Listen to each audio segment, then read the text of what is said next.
Alaska.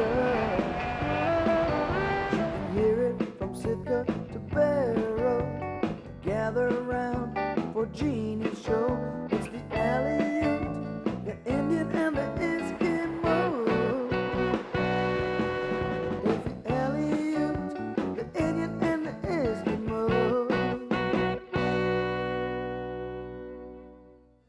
Hello and welcome to Heartbeat Alaska, Native News and Information. I'm Jeannie Green. Thank you so much for joining us. Today we travel to a village we've never featured before in Heartbeat Alaska, Kokhanok, Alaska. Beautiful village situated on Lake Iliamna. It's a crossroads of several different cultures. Yupik, Alutiiq, and Athabascan people live together in this gorgeous community. We'll be back with Kokhanok, Alaska right after this. Heartbeat Alaska is pleased to announce a brand new official hotel. We're brought to you now by Millennium Alaskan Hotel, the official hotel of Heartbeat Alaska. And Heartbeat Alaska is also brought to you by Frontier Flying Service. Thank you, Frontier, for getting Heartbeat Alaska airborne. Heartbeat Alaska is brought to you in part by Brown's Electric Lighting Gallery. Thank you, Brown's Electric, for your generous support of Heartbeat Alaska. We've been covering businesses, families, and individuals since before Alaska was a state. And we'll keep doing it until the glaciers melt on Mount McKinley. Primera Blue Cross Blue Shield of Alaska. We're here. We're with you. Since 1977, Iliamna Air Taxi has provided charter flights for everything from transporting backpackers to moving dog teams. We fly local residents from village to village, student athletes to competitions, and we now offer turboprop pressurized flights to Anchorage, serving non-Dalton, Port Ellsworth, Pedro Bay, Kokhanok, and Pope Van Noy Landing. Family-owned and operated, Iliamna Air Taxi has been serving Alaskans for decades. Call 907-571-1248. welcome back. Like many villages over the past century, Kokhanok, Alaska have seen some of their traditions fade away. They're also facing social problems that many people are facing, native and non-native, in this day and age. But Kokhanok is doing something about it. They're taking a look at who they are, facing their problems in this wellness conference. We thank you, Kokhanok, Alaska, for having this wellness conference and having the courage to share your problems with the rest of the state, thereby sharing the solutions as well.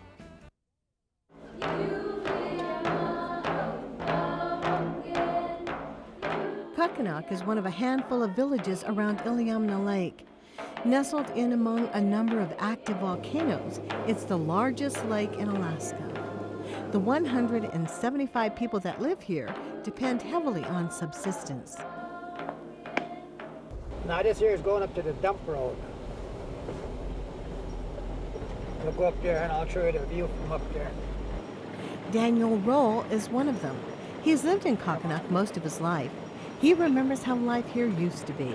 You know, when we used to go beaver trapping and stuff, we never used to lock our house. The house would be wide open.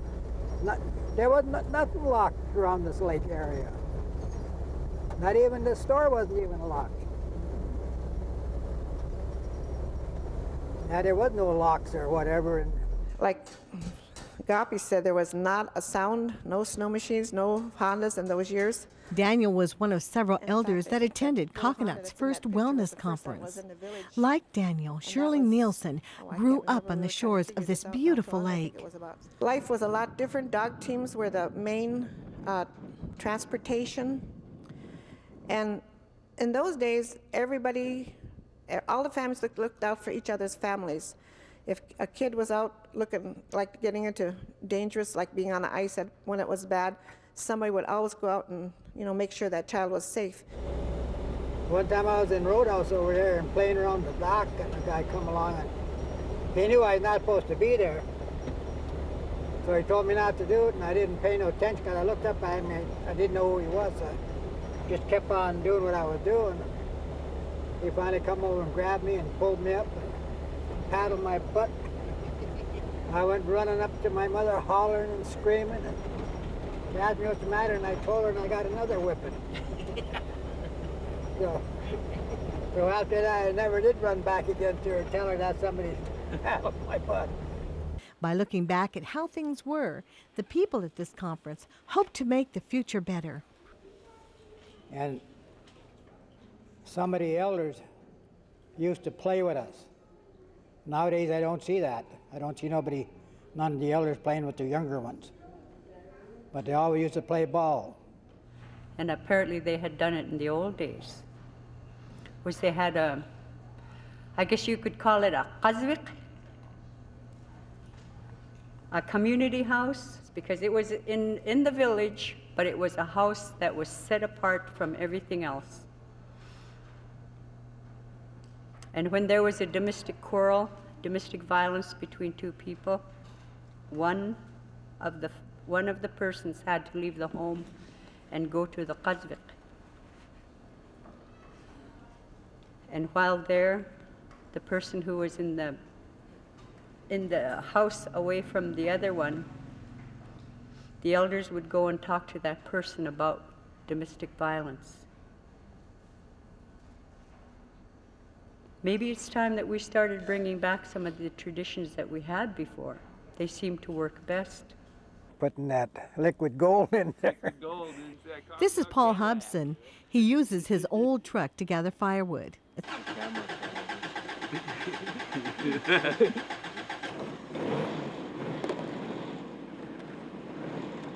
It's hard work, but then again, he was raised on hard work. I think I was sort of one of the luckier ones that my parents, taught us and made us learn how to do subsistence, lifestyle. Raised my father-in-law. Nowadays, you don't see too many people, the younger generation, doing the subsistence, going out and hunting, When I was a kid, this time of the year, it was the best time of the year, the birds were coming, and you got to go out. I guess in this day and age, people would say we were poor, but we never felt like we were. We always had a lot of love. We always had a lot of family time. Grandmother was with us a lot, uncles, extended families. And no matter where we lived, there was always, someone there to help watch out for the younger ones. I think the worst thing we could have ever done if somebody ever got caught smoking a cigarette or even have one, that was about the extent of it.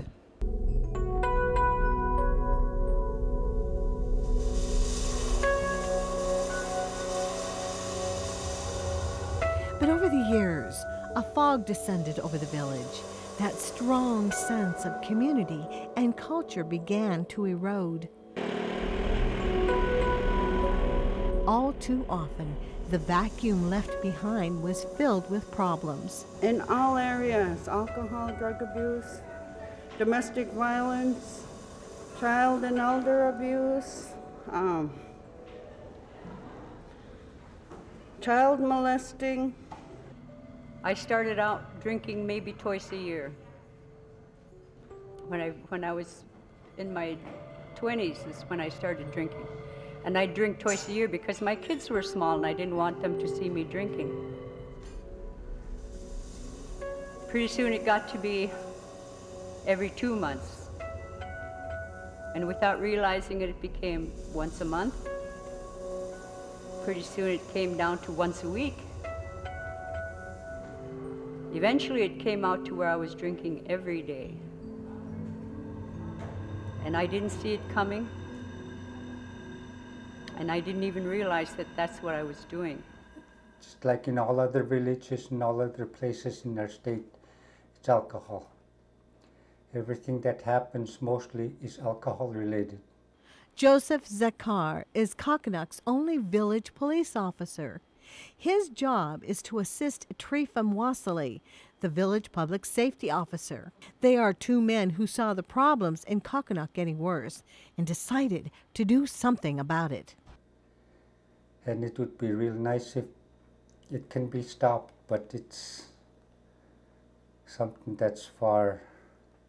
Hopefully it'll get closer, but it's something far away. The Alaska State Troopers estimate that only 3% of the illegal booze is ever reported. This kind of blind eye makes enforcement very tricky.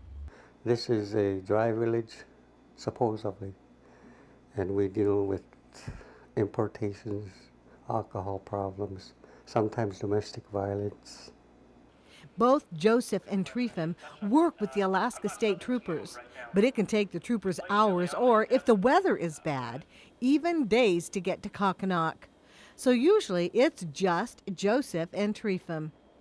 In such a close-knit community, sometimes it takes a lot of strength to enforce the law. Especially when it comes to talking with our own family, and it is more than 80% of the time is alcohol related. And if it's alcohol related, your own relations won't too much listen to you because you're related to them. It's hard to go talk to your family, you know. It's not that you want to get them in trouble or anything, you just want to be there to help them out, to make them go on their right path.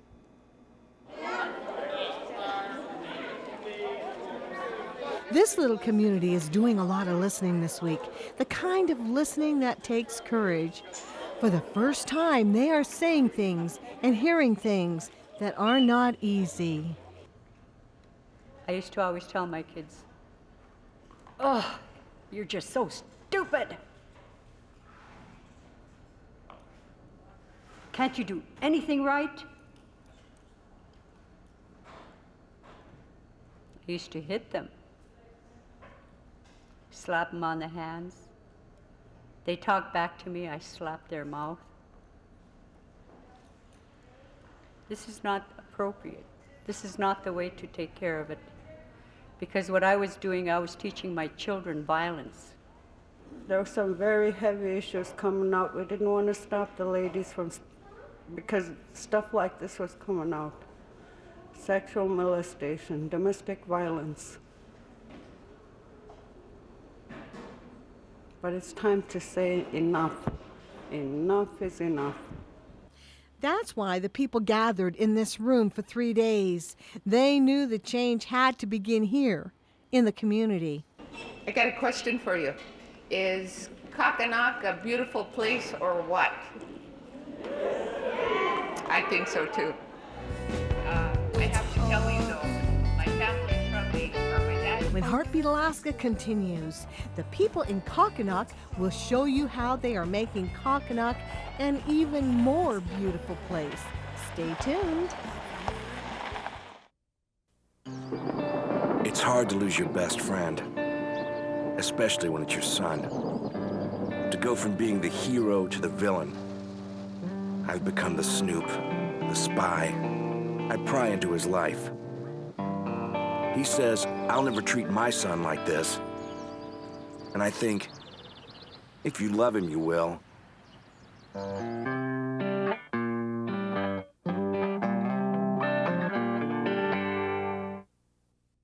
Enter the Millennium Hotel and enter a world apart, where friendly Alaskan hospitality sets the standard. A place of great taste and great tastes. A haven of relaxation and personal restoration. But at the end of the day, we don't usually serve milk and cookies. Although with 24-hour room service, we could. The luxury of the Millennium Alaskan Hotel awaits you. Weekend rate starting at $89 per night. Call now to make your reservations. Each week, Heartbeat Alaska brings you great stories from all over the state. And we couldn't do it without the generous support of Frontier Flying Service. Frontier gets our camera crews where they need to go. So whenever you see a Frontier plane, give them a wave. Say hi from Nutsat. You might just be on Heartbeat Alaska. Frontier Flying Service, covering Alaska for over 50 years. Welcome back. Around Alaska, the new buzzword is wellness. It's a term that'll probably fade away. What won't fade away, we hope and pray, is the healing and the works that are coming out of these conferences, works that begin in the heart of the people that live in the villages. The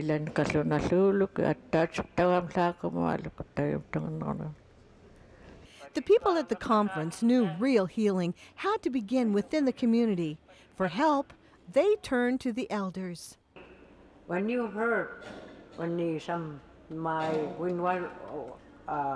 we lost our friend or son or hurt, don't keep it in your mind. You have to tell the one you like to talk better with, or cry. Don't keep the cry in there. It's hurt. I noticed few young ones drop out of school. They're doing the same thing I did.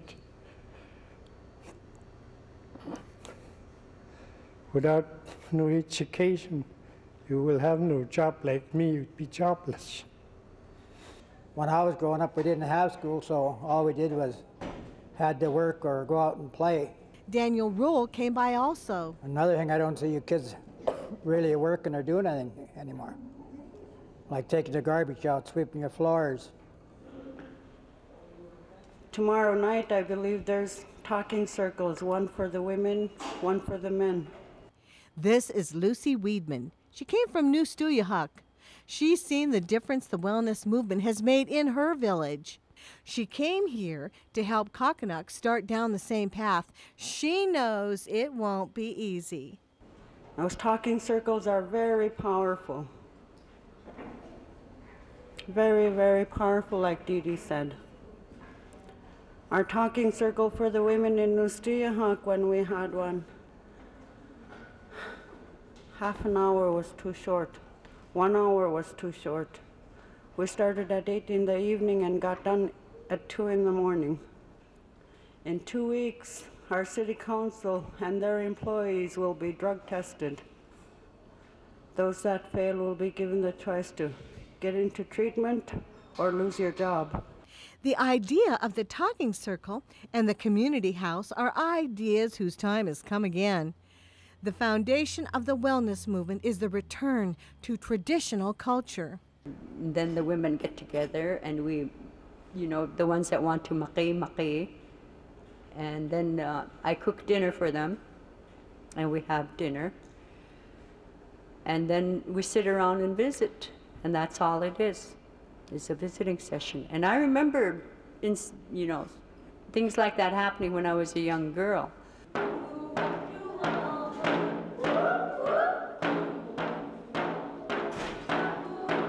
For decades, the sound of traditional song and dance was never heard in Kokhanok. Today, with brave steps, Marilyn Wassillie is bringing those old songs back where they belong. These young dancers are bringing more than just old songs back to life. I think it's very healthy to be involved with your community, especially the young kids, like preschool. That's a really good age to start dancing because it's easier for them to learn the words and the motions.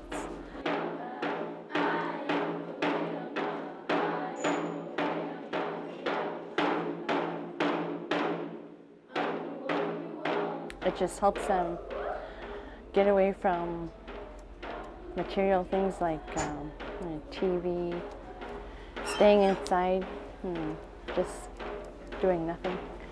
Just gives them something to do, keeping them active in their culture. Good morning. Please rise and recite the Lord's Prayer with us. Glory to the Father, to the Son, and to the Holy Spirit, now and ever, and praise shall be. Amen. Trefim and Joseph were at the conference. Trefim told the story of overcoming his own fears to become a village public safety officer. In his voice, you can sense how deeply he cares about the people here. When I landed at Sitka, there were some state troopers standing in line there waiting for us. And they told us direct, line up, like you're in the military. I was standing there, what am I doing here?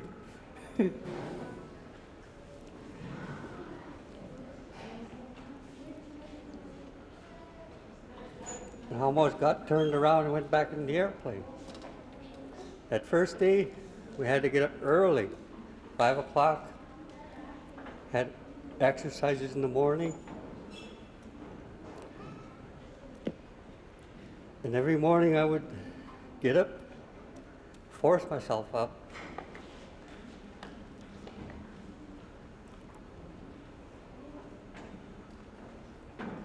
I was thinking to myself, why am I here? Nobody would do it, so I had to try. I worked hard.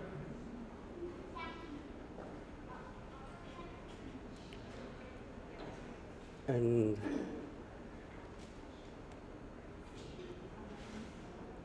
we're all human. We're not machines. We have feelings just like you.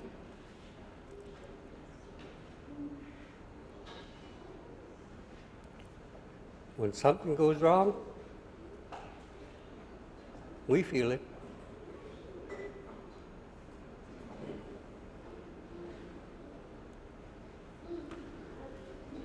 But we try to act professional about it.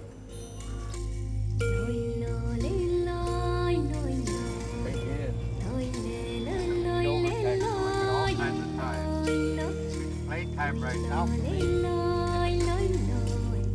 That's why they are.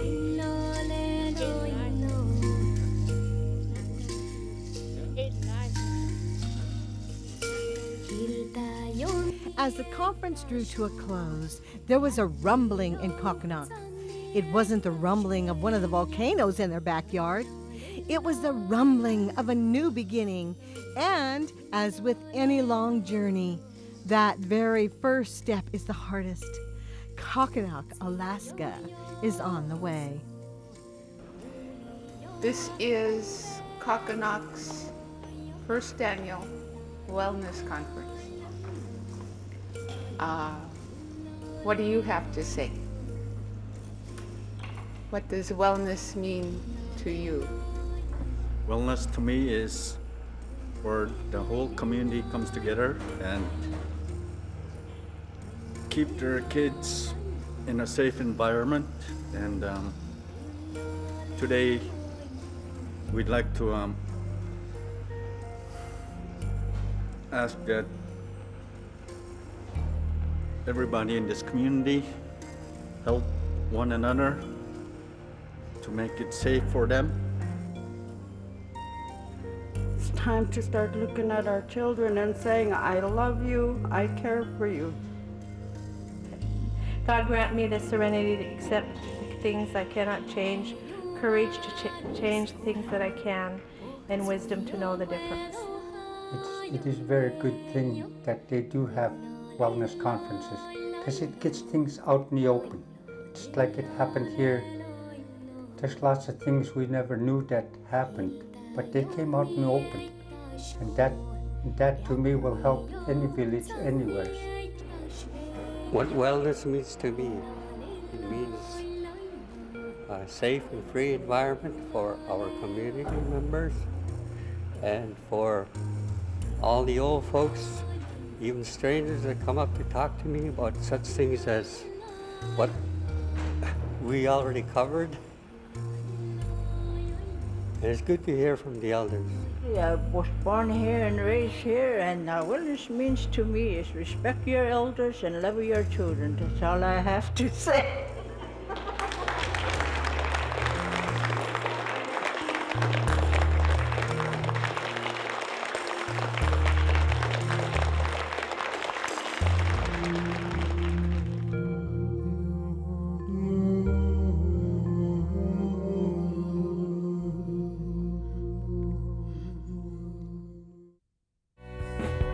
It's hard.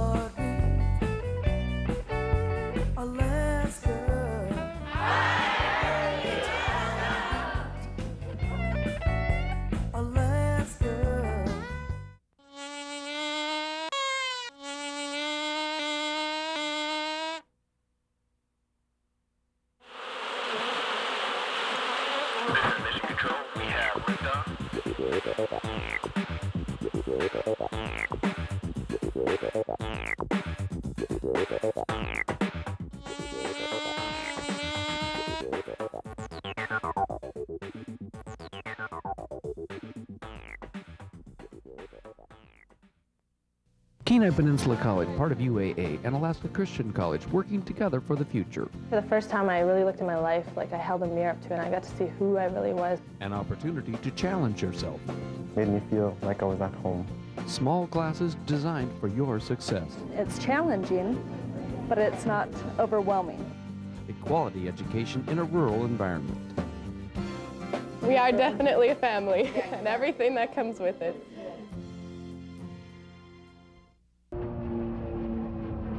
Heartbeat Alaska is also brought to you by Frontier Flying Service. Thank you, Frontier, for getting Heartbeat Alaska airborne.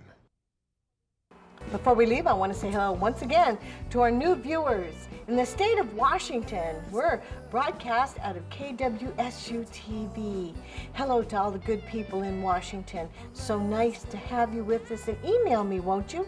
We'd love to hear from you as well. That's jeanniegreen@ak.net. And thank you, Steve Nowadik and the Kokhanok Village Council for bringing this story to our good viewers of Heartbeat Alaska. Thank you, Carol, and everyone else that were involved, and everyone that was on this program. Especially to you, our viewers, God bless you. We'll see you again next week right here on Heartbeat Alaska. To purchase a copy of this program, ask for Heartbeat number 5203.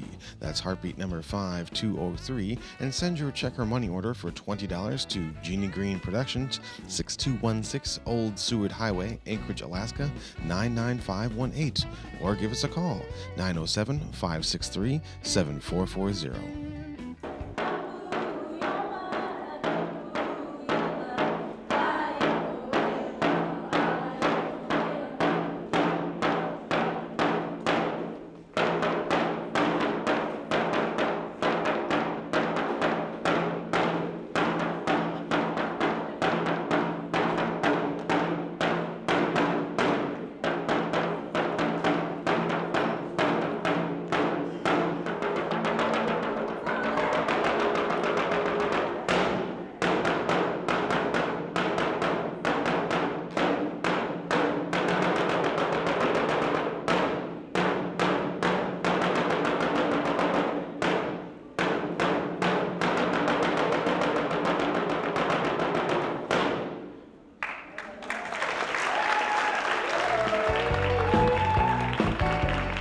See ya.